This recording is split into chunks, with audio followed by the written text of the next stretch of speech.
Alright, gamers, look like we got some brand new news for Sonic Frontiers. It looks like on Steam right now,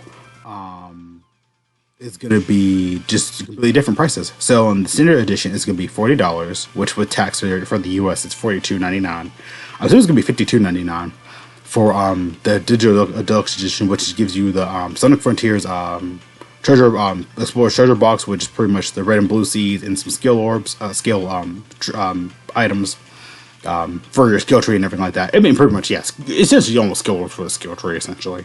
And then you have the mini digital soundtrack and art book, which I'm trying to think. This is probably adding up with the definitive edition. I know we haven't really got like official news for it, but we've seen all the leaks and stuff like that. The stuff that's been coming out the last kind of few weeks. Almost, I feel like every week we've gotten something new for the definitive edition, but most of it is pretty much like,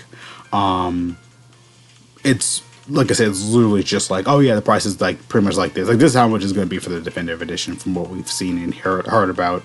And then on top of that too, for the Sonic Shadow Generations, that also goes down in price. Like sometimes it's $50, sometimes it's $42, sometimes it's $20. That's usually what they cut it down to with all the summer sales and stuff like that.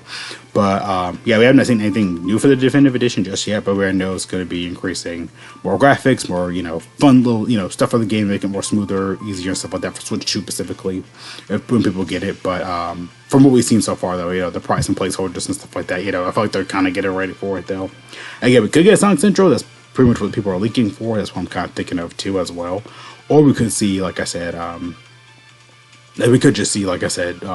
something new come up for it later down the road too. Going on sale, and it said below the new PlayStation Store prices and that are here as well. So yeah. But yeah, people of course, they could Switch 2 and stuff like that, definitive edition, etc., etc.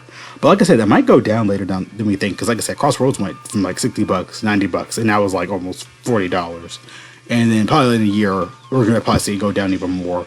We've seen it with Sonic Shadow Generations, we've seen it with Frontiers as well. Like I seen it go down to $20, I seen it go down to $30, then back up to $40. It's just how the pricing market is nowadays. It's just how it is. Just it's just how it is, honestly. But yeah. Can't wait to see what that's going to entail. Can't wait to see what's going to happen with it. Because like I said, these seem like they're going to be permanent prices for like the definitive edition and everything like that. Like it'll probably add up to here too, like making it more better, prettier. But we moved the game like to PS4 to 5, which I've done that too. You just get 60 frames per second, graphic updates and stuff like that. Just little stuff like that. That's what I'm assuming they're trying to do for the definitive edition for Switch 2. Yeah, just make it more prettier, make it runnable and stuff like that more. But hey, more chugging, popping. But what you guys think though? Of course, we got a lot of hype, brand new freaking Sonic news. Let's go.